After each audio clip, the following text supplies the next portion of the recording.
un journal dans mon comté qui s'appelle le Chambly Matin, qui est un journal Internet qui doit avoir un lectorat d'à peu près 100 personnes.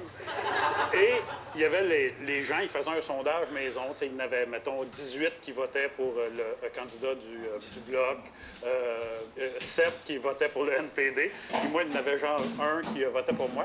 Fait que j'ai fait une demande sur Internet à mes fans Facebook d'aller voter pour moi.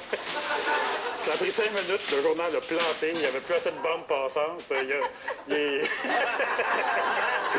Et nous autres, on allait voir ça aux 30 secondes. Oui. Ça montait. J'avais dans les intentions de vote 2000 personnes pour Jean-François Mercier, 17 pour le candidat du Bloc.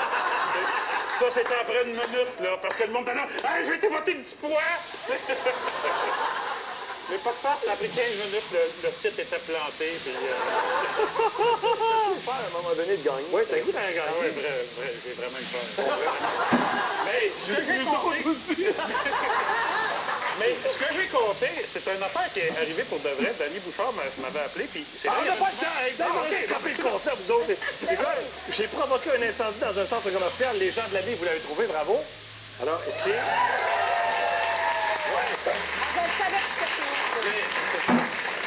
Je ne veux pas nommer le centre d'achat parce que je vends encore. Puis, mais j'avais 12 ans à l'époque. J'habitais le champ en arrière, puis on savait pas quoi faire, nous autres, l'après-midi. Puis, tu sais, t'as 12 ans, t'es niaiseux, là. Puis, on avait... ça sent beaucoup. On s'ennuie! On avait mis le feu dans le conteneur à déchets en arrière.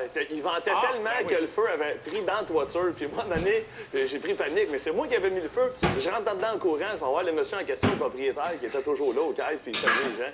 Et je dis, excusez, monsieur Untel, pas dire monsieur La Liberté. Excusez, monsieur La Liberté, il y a des jeunes qui ont mis le feu dans votre conteneur en oreille. Il fait, hein? Pas vrai. Je fais, oui, suivez-moi. Fait, là, il part, on arrive dehors. Il fait, non, il y a pas des pompiers. Écoute, les camions de pompiers, il y a 12 ans, on était de même. Ils ont éteint le feu, tout ça. Le propriétaire me regarde, fait, oui, ça y est, je suis dans la merde. Les femmes, sauvez-vous, les femmes, j'arrive à côté. Il sort son portefeuille, il me donne une pièce. Il permet de voir qui ont fait ça, je me suis dit, merci.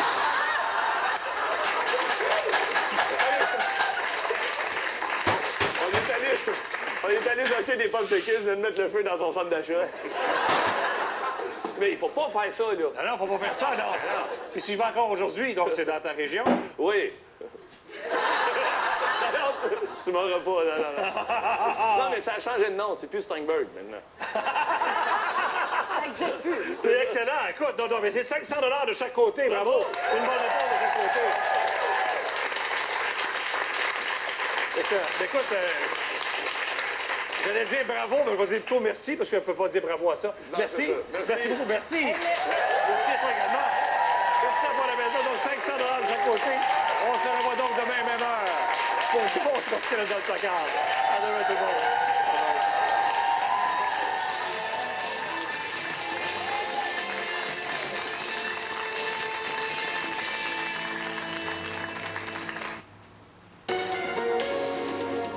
Bienvenue à votre téléjournal Midi. En manchette aujourd'hui, les feux de forêt dans le nord du Québec pourraient entraîner d'autres pannes majeures, comme celle d'hier à Montréal.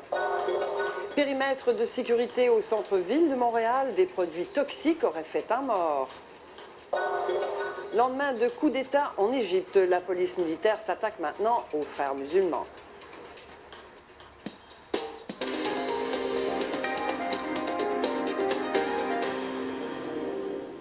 Mesdames et messieurs, bonjour. Les feux de forêt qui brûlent dans le nord du Québec ont des conséquences insoupçonnées dans le sud. Hier, en tout cas en fin de journée, des pannes d'électricité ont paralysé le métro de Montréal et touché plusieurs édifices du centre-ville. Alors Catherine, Hydro-Québec dit que c'est la trop grande chaleur dégagée par les feux qui a causé cette panne, mais qui n'a pas en fait grand-chose à faire, c'est ça?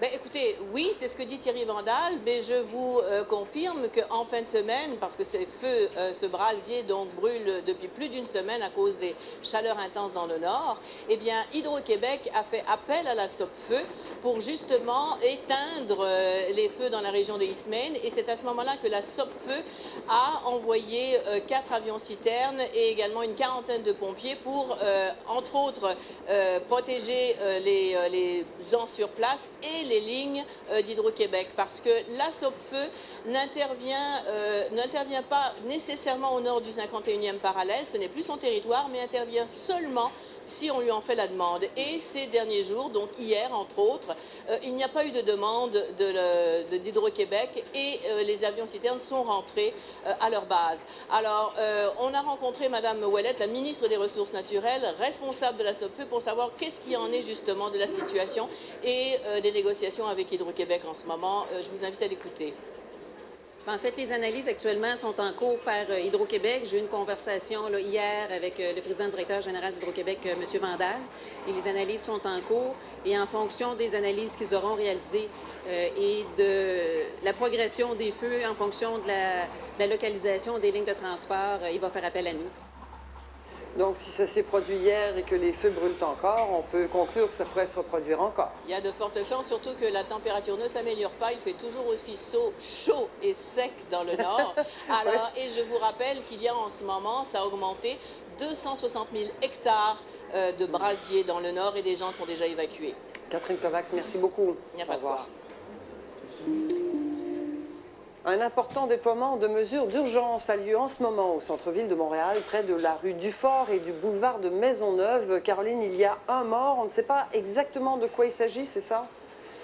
Non, exactement. On vient tout juste de sortir d'un point de presse conjoint avec les gens d'Urgence Santé et du service des incendies de Montréal. Donc, ce qu'on a pu nous confirmer, c'est qu'à 10 h ce matin, un appel est rentré au service des incendies de Montréal pour une fuite de produits chimiques.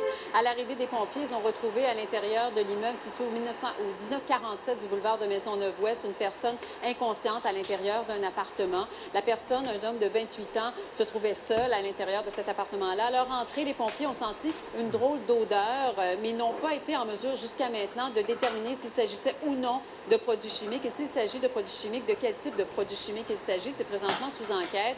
Donc, on a immédiatement appelé les gens d'Urgence Santé. On a tenté de réanimer ce jeune homme de 28 ans, mais malheureusement, son décès a été constaté sur place.